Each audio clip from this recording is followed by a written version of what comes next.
সি যোৱাকালি হস্পিটেলাইজেশ্যন হৈছিল। আজি আমি 4টা পজিটিভ কেছ পাইছোঁ। এটা হ'ল অনুপম ঠাকুৰীয়া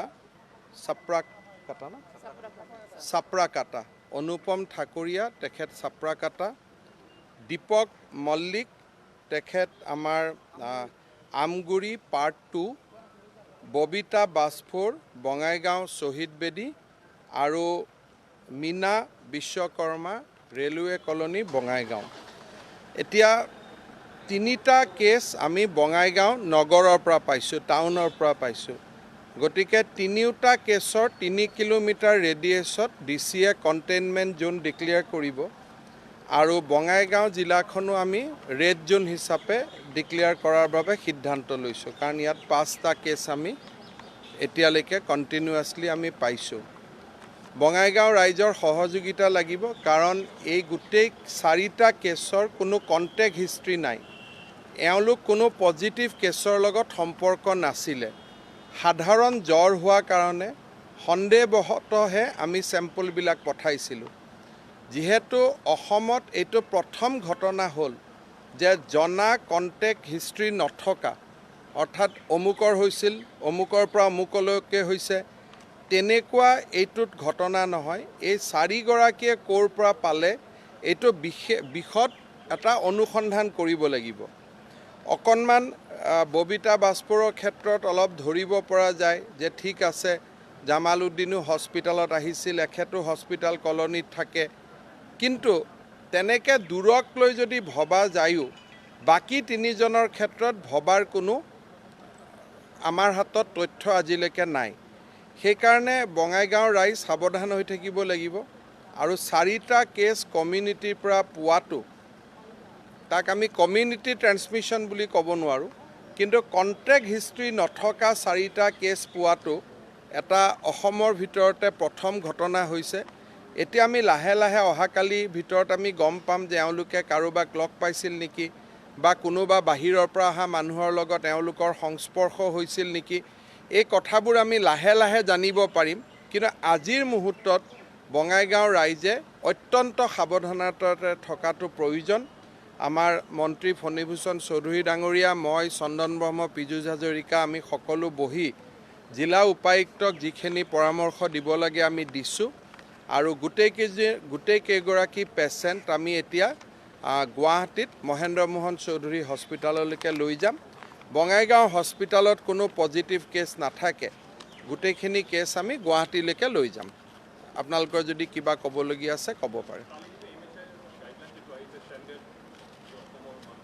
আজি সেইটো চিন্তা, যিটো বঙাইগাঁৱত এতিয়া যিটো ঘটনা আমি দেখা পালোঁ, ইয়াৰ পিছত গোটেই কথাবোৰ নতুনকৈ চিন্তা কৰিব লাগিব। গতিকে গাইডলাইনৰ চিন্তা এতিয়া আমি কৰা নাই। যিহেতু যিটো বঙাইগাঁও জিলাত যিটো ঘটনা হ'ল, সেইটো চিন্তাহে এতিয়া আমাৰ মনত ক্ৰিয়া কৰি আছে।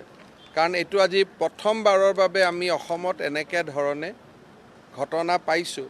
গতিকে সেই ঘটনাৰ পৰিপ্ৰেক্ষিততে আমি বাকী সিদ্ধান্তবোৰ ল'ব লাগিব।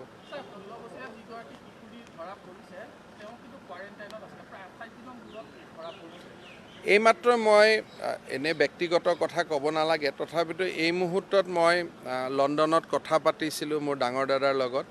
তেখেতে ক'লে যে 21 দিনৰ মূৰত ধৰাত পৰাটো সাধাৰণ কথা। 21 দিনলৈকে মানুহৰ ধৰাত নপৰাকৈ থাকে, 21 দিনৰ পিছত ধৰাত পৰে, 28 দিনলৈকে চিমটমটো থাকে। গতিকে সেইটো খুব কোনো মানে অগতানুগতিক বুলি ক'ব পৰা নাযায়।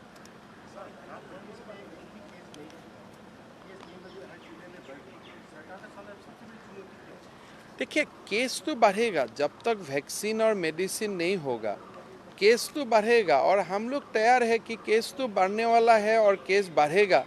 ये तो हम जानते हो कि जो बीमार का कोई वैक्सीन और मेडिसिन नहीं है तो उसको केस बढ़ने से तो आप रुकवा नहीं सकता है, लेकिन कम कितना कर सकता है।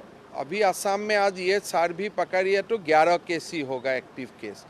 तो भारत का बाकी प्रदेश से थोड़ा सा हम लोग अभी भी कम है, लेकिन ये कोई पॉलिटिकल गेम नहीं है कि भाई हमारा यहाँ केस नहीं होगा, हम फ्री है, मुक्त है।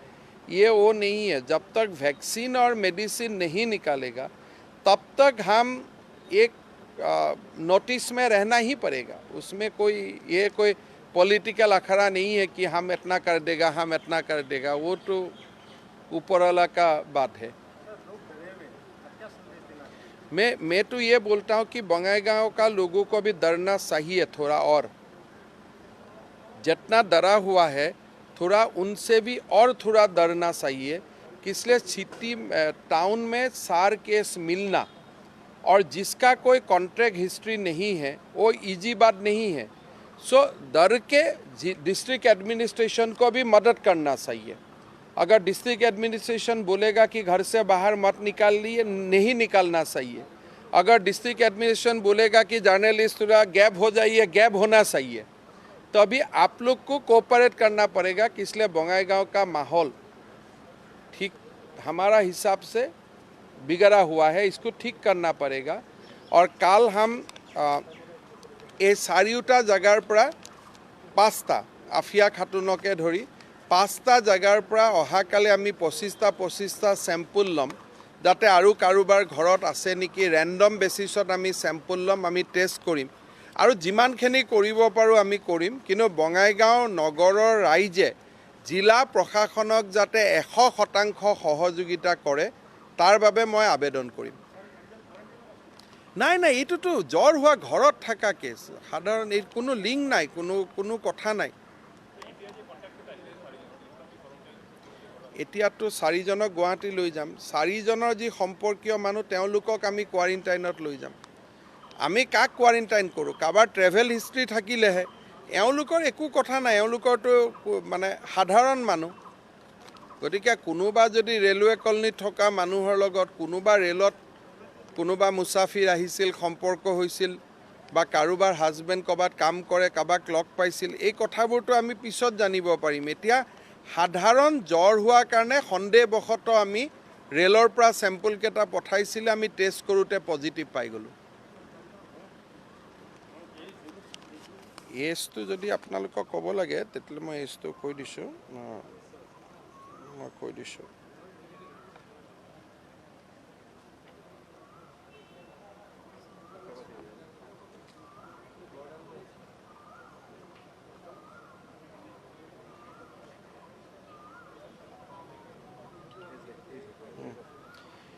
এইটো হ'ল অনুপম ঠাকুৰীয়া, 18 বছৰীয়া ল'ৰা, জ্বৰ হৈ আছে।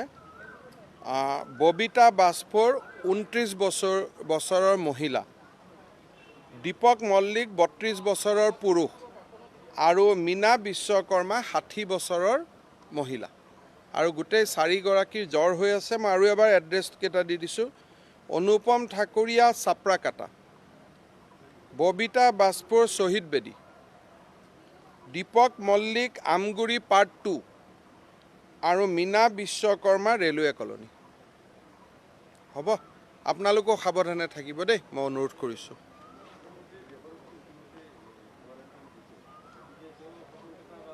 কাৰ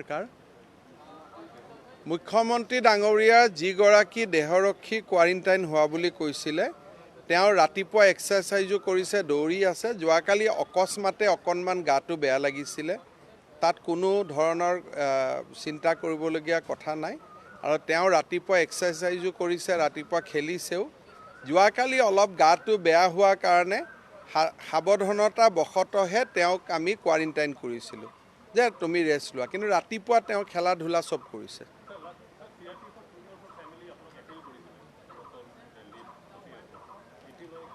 আনিব পৰাটো উপায় নাই, কাৰণ কোনো পাইলটে গাড়ী নচলায়। এয়াৰ এম্বুলেন্সতো কোভিড পজিটিভ পেচেণ্ট নানে আৰু ৰেলৱেটো কোভিড পেচেণ্ট নানে, এম্বুলেন্সেও কোভিড পজিটিভ পেচেণ্ট নানে। আমি তেওঁলোকৰ লগত টেলিফোনত কথা পাতিছোঁ আৰু ভালে আছে। মই ভাবোঁ যে কেইদিনমানৰ ভিতৰত ভাল হৈ যাব। তেওঁলোক মণ্ডলীত আছে আৰু মই তেওঁলোকৰ লগত ফোনত কথা পাতিছোঁ। মুখ্যমন্ত্ৰী মহোদয়ে কথা পাতিছে, ময়ো কথা পাতি আছোঁ। তেওঁলোক ভালে আছে, কিন্তু অনাৰ ব্যৱস্থা নাই। এইটো গাইডলাইনে আছে যে পজিটিভ পেচেণ্টক চিফ্ট কৰিব নোৱাৰি।